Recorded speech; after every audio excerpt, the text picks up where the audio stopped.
Moi, je pense qu'il y a un souci de com, mais il y a surtout un souci d'effectif. Cette fois-ci, effectivement, un souci de com. De toute façon, on est obligé d'être plus transparent que les Argentins. Ils sont plus unis derrière. Et on sait qu'il y a une tendance des journalistes à vouloir tout chercher du côté de l'équipe de France, comme à chaque édition. Moi, je pense qu'il y a un sujet essentiel. Dites quoi, on en parlera après, on a l'impression que la planète est contre la France. En tout cas, il y a un point. Pour Messi, j'entends, bien sûr. À chaque fois pour la dernière de Messi. On sait qu'à peu près au niveau mondial et au niveau de la FIFA, les gens préfèrent que ce soit Messi qui gagne. Ouais. On le sent, tout le monde le sent. On sait déjà qu'on doit marquer 2 buts demain. Voilà, on le sait. Ils auront un penalty, c'est sûr et certain. Tout le monde le sait. Non, après, je pense qu'il y a un point au niveau des blessures. Il faut qu'il rentre dans la surface quand même. Il faut qu'il rentre dans la surface, mais on ne sait jamais. Pour Messi, c'était pas très compliqué.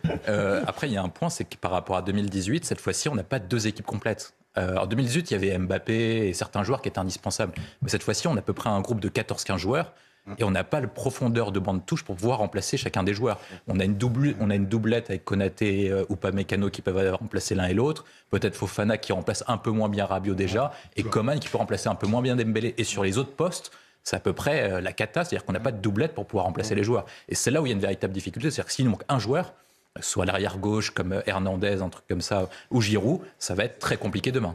Hernandez, faut le mettre sous. Je suis d'accord parce qu'en fait, on prend que les 2 derniers matchs pour dire que Griezmann est le joueur le plus important. Mais le joueur le plus important qui nous a permis d'en arriver là. Mais justement, je vais y arriver. C'est Mbappé. Jouer des coups d'Élysée. C'est Mbappé. Mais oui, c'est Mbappé le joueur le plus important parce que sans Mbappé. Décisif, tu veux dire. Non, Mbappé est le meilleur joueur et le joueur le plus important parce que si on n'a pas Mbappé, jamais on se serait qualifié face à l'Angleterre, jamais on se serait qualifié notamment pour arriver en phase finale parce que l'équipe, par rapport à 2018 ou même 2016, est très moyenne. Et c'est pour ça que les 2 équipes se ressemblent, la France et l'Argentine, parce qu'elles reposent sur 1 ou 2, 3 éléments clés. Ensuite, après, il y a un deuxième élément, c'est que Griezmann, c'est le joueur préféré des Français, et c'est normal, parce qu'en fait, il symbolise l'ère Deschamps. C'est le joueur qui symbolise le mieux l'ère Deschamps, et qui est le symbole de la renaissance française depuis 2014, alors que les périodes précédentes, avant 2014, c'était un peu la cata, et entre 2014, 2016, 2018, 2020, 2021, 2022, c'est Griezmann qui était le joueur le plus symbolique et le plus symbolique. Mbappé, je m'y attendais. Dans la légende ou sur effectivement le foot français, la référence mondiale. Les 2, moi je pense que Deschamps, s'il gagne demain ou qu'il perd, il peut continuer parce qu'il est une équipe pour gagner en fait, pour les 10 prochaines années, parce qu'il y a des nouveaux jeunes qui montent et on voit bien qu'il va y avoir Upamecano, Hernandez, Dembélé, Mbappé, etc. Mais cela dit, c'est pas de tout repos d'être sélectionneur. C'est plus simple, qui se mangent. Justement, j'allais faire un comparatif. Un comparatif sur Deschamps. Le reste du temps, c'est un peu plus tranquille. D'accord, c'est quand même pas le même boulot qu'on est entraîneur. Et puis c'est là, un grand club. Mais là, c'est moins dense. C'est dur, la pression quand même, mais elle est dure. C'est plus resserré. Mais c'est moins. Mais par exemple, on compare avec un poste. Est-ce que Deschamps, c'est plus simple pour lui d'être sélectionneur de l'équipe de France ou éventuellement coach du PSG?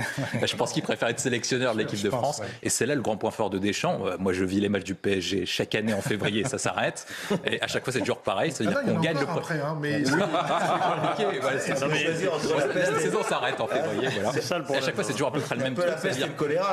On gagne le premier match et ensuite, après, on voit que l'équipe se décompose. Et ce qui est très fort chez Deschamps à chacun des matchs, c'est qu'on sent que le groupe est très confiant. Et quand on regarde les interviews de Giroud et des personnes qui s'expriment comme Loris, etc., on voit qu'ils savent qu'ils sont les meilleurs du monde.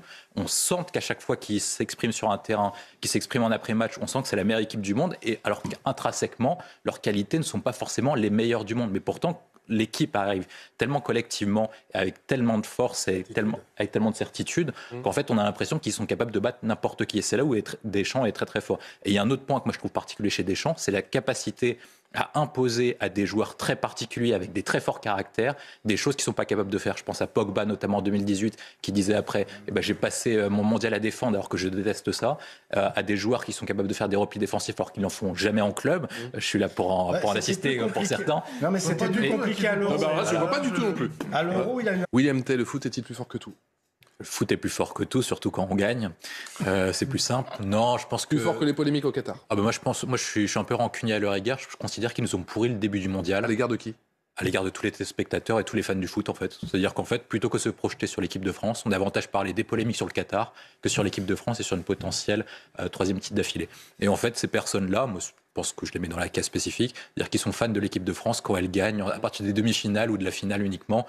Je pense que c'est pas bon d'avoir ça a peut-être plutôt servi les Bleus, ça, au moins. Non, mais au moins, ça servi. D'habitude, on leur a fait peur, et je suis d'accord avec Fabien, et j'ai peur que ceux-là, le retour de ces véreux, nous porte poisse demain. Voilà. Non, mais c'est un peu le grand guignol. C'est-à-dire que ils volent au secours de la victoire. Oui. Bon, c'est pas eux les grands gagnants de toute cette affaire. C'est petit. C'est pas eux les grands gagnants. Français n'ont pas boycotté la En Coupe plus, du Monde. le boycott a vraiment été pour eux la pire des choses. C'est-à-dire que quand on voit 20 millions de téléspectateurs, l'affaire est pliée. Au revoir, monsieur, dame. Merci, bonsoir. William T. Oui, la phrase est polémique parce que le Benzema qu'on a en équipe de France, c'est pas le Benzema du Real. Le Benzema du Real qu'on a vu l'année dernière, c'est quelqu'un qui s'est battu pour le collectif, qui a été un grand leader et qui a mis toute son équipe derrière lui, même dans les moments les plus durs, avec des matchs à scénario improbables en Ligue des Champions, je peux en témoigner parfaitement. Le Benzema qu'on a en équipe de France, on a l'impression que c'est un joueur égoïste qui pense qu'à lui et qui pense uniquement à sa petite personne plutôt qu'au collectif. Il attire l'attention sur lui alors que le seul souci qui nous intéresse ce week-end, c'est si Mbappé va marquer, si l'équipe de France va battre l'Argentine de Lionel Messi. La vie de David Benzema, à l'heure actuelle, à la rigueur, je viens de dire que la plupart des personnes s'en foutent complètement. C'est qu'il y aura Kanté. D'autres joueurs qui sont des compétiteurs ornés, comme Pogba, etc. Et c'est pas pour autant. Et ils y vont au Qatar. Ils y vont. Ils seront à la finale. Et lors de la dernière Coupe du Monde en 2018, même un joueur qui était polémique comme Patrice Evra était venu à la finale, il avait soutenu l'effectif. Et la plupart des joueurs se mettent derrière un collectif, derrière une équipe. Et trop souvent avec Benzema, j'ai l'impression que c'est le rendez-vous manqué de l'équipe de France, comme toute la génération de 87, avec Ménez, Ben Arfa, etc. C'est des joueurs auxquels on espère en fait finalement ne plus en parler en équipe de France. Monsieur Jean.